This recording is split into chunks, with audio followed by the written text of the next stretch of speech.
Hello, everybody, and welcome to this episode of Mastering Midlife, How to Thrive When the World Asks the Most of You. I am your host, Mark Silverman. Today, I get to talk to a friend, a colleague, my spiritual guide, a teacher, a mentor. I can't tell you how many things Teo is to me, but most of all, he's a brother to me. Teo Alfero is the founder of the Wolf Connection Sanctuary out in California, outside of Los Angeles. And if you're there, please go visit this incredible place. We'll talk a little bit about it. And he's the author of a forthcoming book called The Wolf Connection, What Wolves Can Teach Us About Being Human. And I will tell you, by sitting with Teo's wolves, I have learned a tremendous amount about myself. Teo, thank you for being on the show. Oh, brother, it's a pleasure being with you. So, I will talk to you anytime, anywhere. And, I text you at 5 o'clock in the morning, which is like 2 o'clock in the morning, your time, all the time. So I'm so thrilled to just share you with my audience. Oh, it's a pleasure. I mean, we should have done this sooner. So well, now we have a reason to promote your book. So what I'd like to do is we'll talk about the book and what that is, and then let's just free form and talk about where that leads us, if that's sure. Okay. So What made you write the book? Well, I talk about this in the intro. I mean, this book was written through me. I've never seen myself as an actual writer. I know I'm a pretty good storyteller, and I'm good at enrolling people, finding the passion, finding the purpose, but writing not so much. So this was a painstaking process. That said, the wolf entrusted me with a message that, and with the instructions to share it. So, I had to write it. And I knew you before you wrote this book, so I know that what you're saying is true, because it did not look like you were the guy who was going to write a book. So and in reading the book, it's so transcendent in every way that I'm riveted, and I don't read a lot of. It takes a lot to get on my bookshelf, and it's riveting. Thank you. Yeah. So we were talking before about midlife, before the podcast, and I always talk about this premature authenticity that I never capture on the audio. As I was explaining the demographics and the people that are listening to this podcast, you were talking about the wisdom that has come for you with each decade. And I cut you off and I said, we have to talk about this on the podcast, because you said, in your 40s, certain wisdom came up and you couldn't wait to be in your 50s. Right. Talk about that. Well, we're talking about the midlife crisis, quote unquote, right? And overall, I attributed that to a couple of things. One is the sense of separation that we feel from nature. We have this, species deprivation, species, isolation that we experience and we have created. So this. What do you mean by What do you mean by species isolation? Well, I mean, we consider ourselves separated from the rest of the natural world. So the planet is a rock that we just live in and drive on and use to go places. Then the animals are to photograph, hunt, or eat. The nature is to put flowers in your house. I mean, we're a very utilitarian way of seeing the world. I mean, we feel like. A great difference from indigenous cultures is that indigenous cultures, they feel that they belong to the land. Western cultures, we feel that we own the land, or the land belongs to us, right? So that is a inherited emotional immaturity. Our emotional processing is, for the most part, stuck or still resides at a very early stage. But for that emotional immaturity, that doesn't want to mature. And the process of aging kicks everybody's ass, right? And luckily, I got my training early in my life. So I remember being 30-some, and I couldn't wait to be 40. I mean, I was like looking forward to the wisdom and the ability to understand things. And now I'm gonna be 48 in a couple of months, and so I can't wait to be 50. And my teacher keeps telling me I was my early 30s, and she would said, oh man, you're so young, you have no idea. And then in my 40s, he would say, you're so young, you have no idea. I mean, I continue, but I understand what she's saying. I mean, there's a sense of youth that we have, um, maturity level and experience-wise, that creates this crisis. I mean, look. In reality, the early lives, I mean, we think, to be young, to be hot, you can, you can get an erection for a couple of hours. I mean, all these things that it comes with early age. And also, we make every mistake in the book. We are completely reckless, completely ignorant, completely immature. We just don't know up from sideways. And that's true. I mean, anybody, in the 40s and 50s with a little bit of self-inquiry will realize that we didn't know shit, right? Now in the 40s, 50s, 60s, come on, right? I mean, that's the time in indigenous cultures, the time of the elders, the tribal leaders, the shamans, the medicine men, the process for women to going into menopause is a celebration of wisdom and the ability to now connect directly with the knowledge of the cosmos.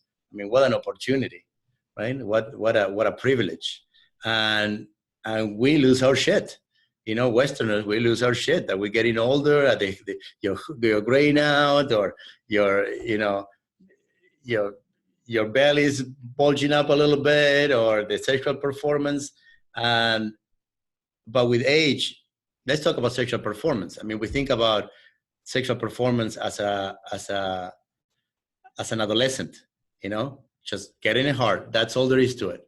But with a little bit of cultivation in our later second half of our lives, we have access to certain energies where now intimacy becomes a all-encompassing experience where you can generate certain circulation of energy that goes way beyond the physical, a lot more enticing, a lot more penetrating, a lot more enjoyable, everlasting.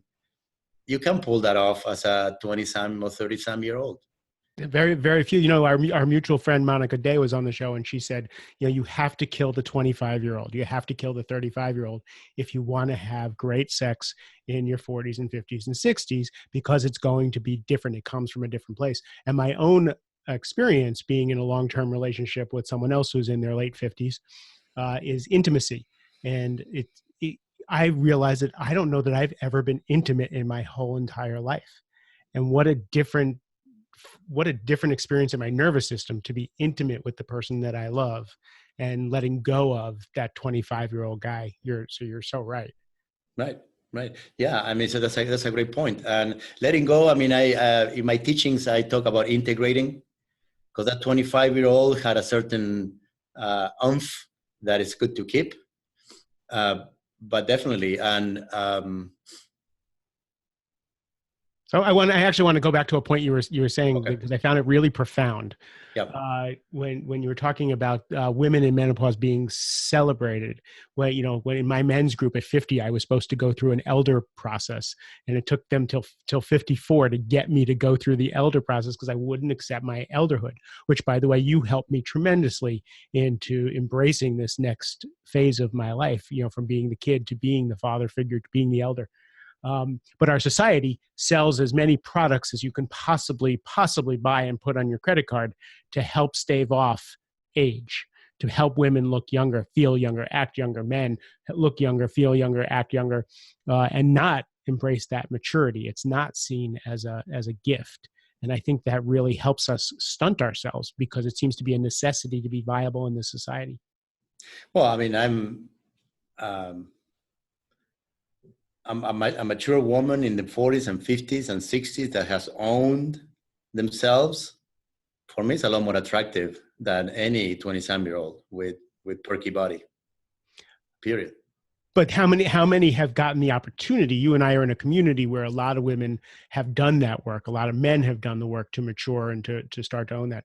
But as a society, would you say, and it's something that you are working with every day, that tide is being pushed back? For sure. Yeah. I mean, obviously, it's a market that makes money with distraction. So And it's okay to be distracted early in your life, and that's the name of the game. You know, you're distracted, you're hot, you're balls to the wall, but later in life, it's time to focus, and that's all it is really, is focus. So what do you counsel people to focus on as they start to mature? Well, I don't focus exactly in the maturity process. When I teach, I focus on integration of energy and the gifts and the ability to reach other realms of consciousness. I like to work with more mature people in general because they are more primed for that process. So let's not be afraid of that subject, because that's the topic that you and I talk about all the time. And what I text you in the middle of the night is consciousness, is the cosmos, is that connection. So talk about it. What do you teach people?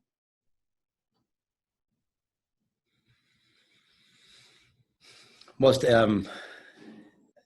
I'm on this planet to increase consciousness and increase consciousness in groups, as a species, and one-on-one. Why do I teach? It depends on each person, right? For the ones that excites me the most, and I find I can go the deepest, is people like you. You're discovering your inner shaman, your inner elder, and we can really go deep into that. And that includes, I mean, this apparatus, this body that we have, has the ability to connect not only with the immediate physical world, but with all kinds of realms of reality. And people forget that. It's a culture that has forgotten that. But we have the ability to really connect through feeling and through perception with other life forms, with people that has passed on, with higher counselors and guides that can help us move on. So that's an interesting point, right? If we some of your listeners would consider this, and the possibility that they can connect with a higher, wiser level of consciousness that can advise them through the midlife process, what that higher consciousness would say. And that question alone can open a door for that wisdom, for realizing that, you know, I'm losing, and all of a sudden wake up and go like, wait a second, this is kind of cool. So that question you just said was, if I could actually connect with other beings, wiser beings, something more vast and more infinite, what would it say to me? Just asking that question is transformational. Yeah, I agree. Yeah. In my case, I mean, in the case of my book, I'll make the case on the wolf per se, especially because it's an easy bridge. The wolf has been running with us for tens of thousands of years, maybe longer. We've been learning from them and evolving with them and so on. So it's an easier cell that, say, connect with a tree or connect with a rock formation or a mountain or insects. Some of the biggest journeys I've had it with cockroaches and ants, and they are spectacular. Oh man! And by the way, this is a man who does know drugs and is not on a ayahuasca high. No, I don't. This is right. I'm glad you clarified that, because no, I know that because you and I have talked about going on a ayahuasca journey, and I was like, wow, you've never done that?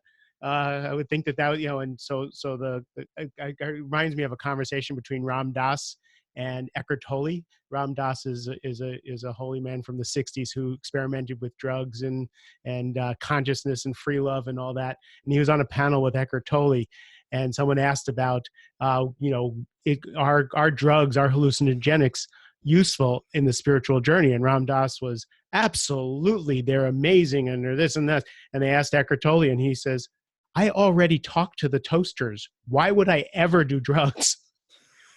Yeah. I was like, oh my God, that was a mic drop moment for Eckhart Tolle. That was pretty amazing. And that's what I experienced with you. And, you know, so the trick to having a conversation like this is is, one hand, to shy away from a conversation like this so that we don't turn people off to, the new age Californian, shamanistic, whatever people will label it. And then the other is to try to be really careful to attract people in so that it's not too crazy and they get used to it. And I don't really care. Truth is truth is truth, right? There are realms and dimensions and things we can only see in these 3 dimensions at this point. And there's so many things beyond that can enhance our lives. Well, brother, I mean, in reality, people will do what they will do. So I'm not that concerned about turning them off or on or sideways. I'm bringing through the same energy that gives birth to supernovas and creates black holes that engulf galaxies and keeps the planets around the sun and the sun around the galaxy.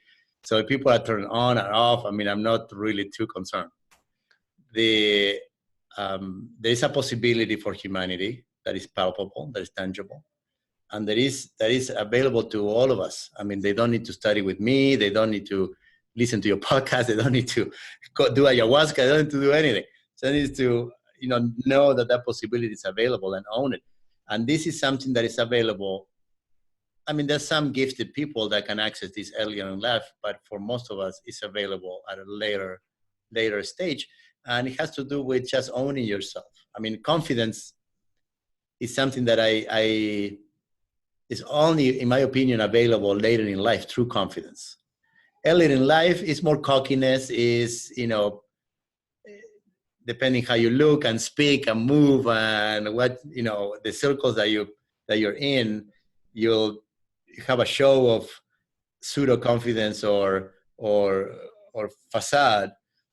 But true confidence, just owning yourself. I was thinking about this, yesterday, some of the decisions that I made early in my life and some of the relationships and if I knew what I know now, right? And that's something that probably my father and grandfather would say. If I knew then what I know now, what a rich life. Well, so now I know what I know now. So there's no excuse. Right. I'm in. It's funny because I sit on my floor in my office for probably an hour every morning, really early morning, reading, journaling, and taking my own trips with the cosmos. And what I know in talking to people in this time of life focused on midlife is that when life cracks people open, they either get a calling from inside and they follow that into something, to change into something different, whether it's as simple as change in partner, change in career, change in something, or they start to realize that there's something about life, society, the way things are, the way they've always been that just needs to change. That's an opportunity. It's an opportunity when life smacks you down, breaks you open. A broken heart is an opportunity to see way past what you've always seen has been my experience. And now being almost 57 years old, I wouldn't trade the exquisiteness of learning what's way beyond my senses and what true reality is for any of the youth or any of the money or any of that stuff. I want to go to Hawaii. I want to stay at the Four Seasons because I enjoy that, but I wouldn't trade what I've learned and what I've experienced and seen just sitting on the floor in my office for anything. Yeah. Why would you, and why anybody would? The resilience is one of the, is right up there with wisdom and with consciousness, in my opinion, and with the emotional maturity. Resilience, the ability to really hold life.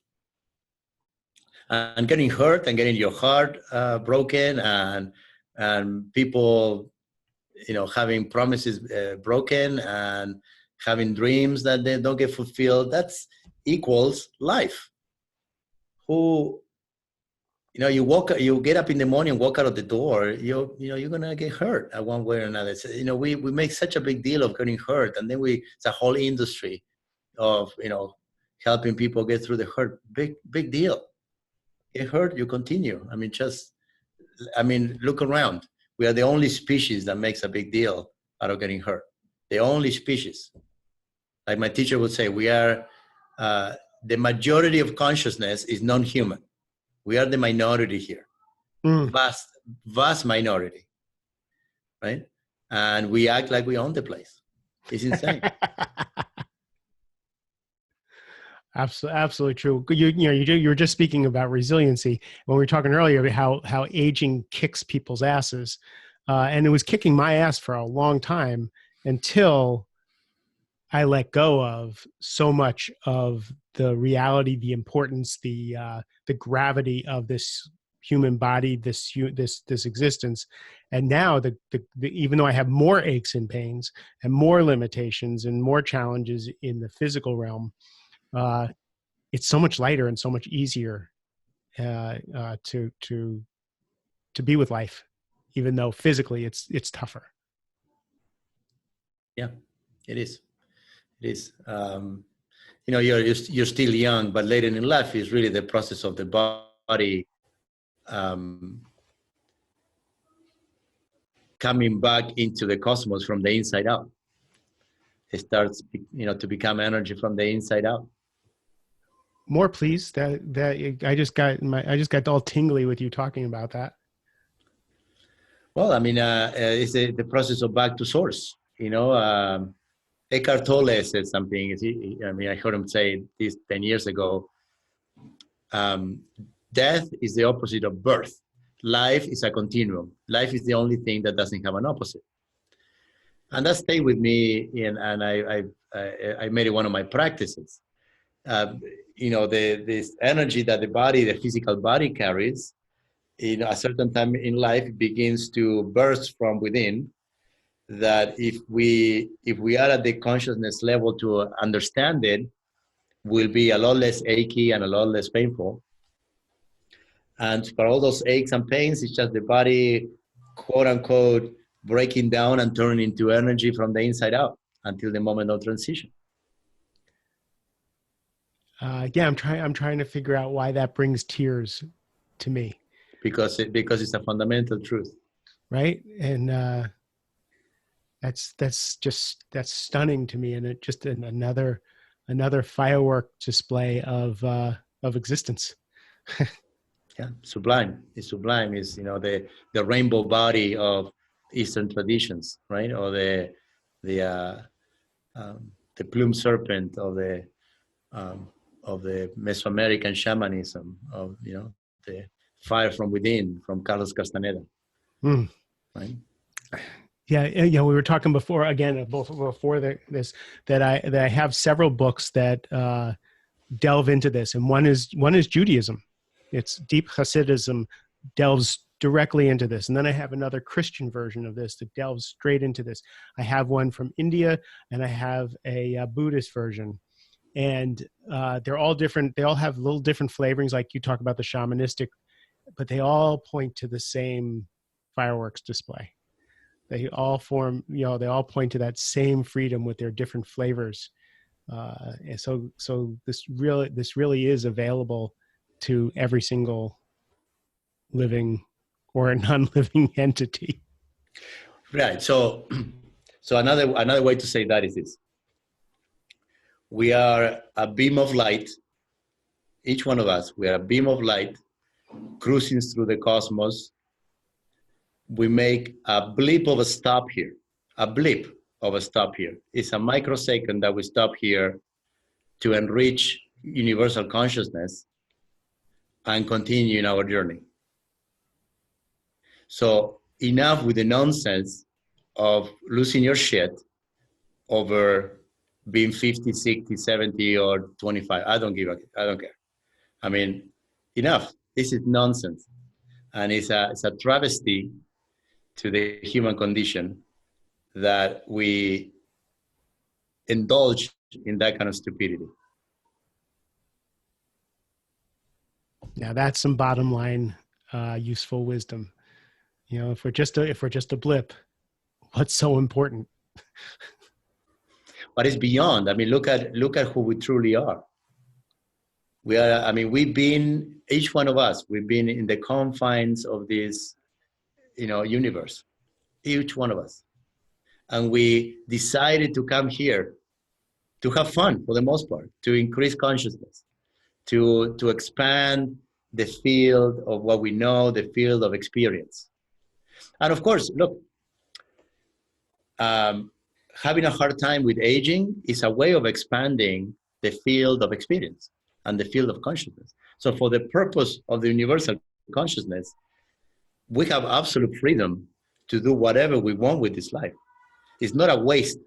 Someone that wastes their lives and overdoses and commits suicide, that's as valuable in terms of the increasing consciousness for the cosmos as you and me talking now, or the Dalai Lama or Eckhart Tolle, who you mentioned. So it's as valuable because consciousness is energy and energy is energy. And there's a concept of my tradition, Carlos Castaneda. Don Juan tells him about the path with the heart, the path with heart. And the path with heart, I mean, the basic premise is that, if I'm paraphrasing some of the quote, but it's something like, everything is one in a million paths. It's all the same. You know, you can choose to do anything in this life. But a path that you enjoy, you know, makes it, you know, you have a better time with it. So a path with a heart is a path that it makes it easier, that is in flow, that is in a state of alignment with the energy flow. So why not decide for that? Right? Wolf Connection is the path for me. The organization with rescuing wolves, helping children, that is the path with heart for me. Is that better than becoming a stockbroker in Wall Street?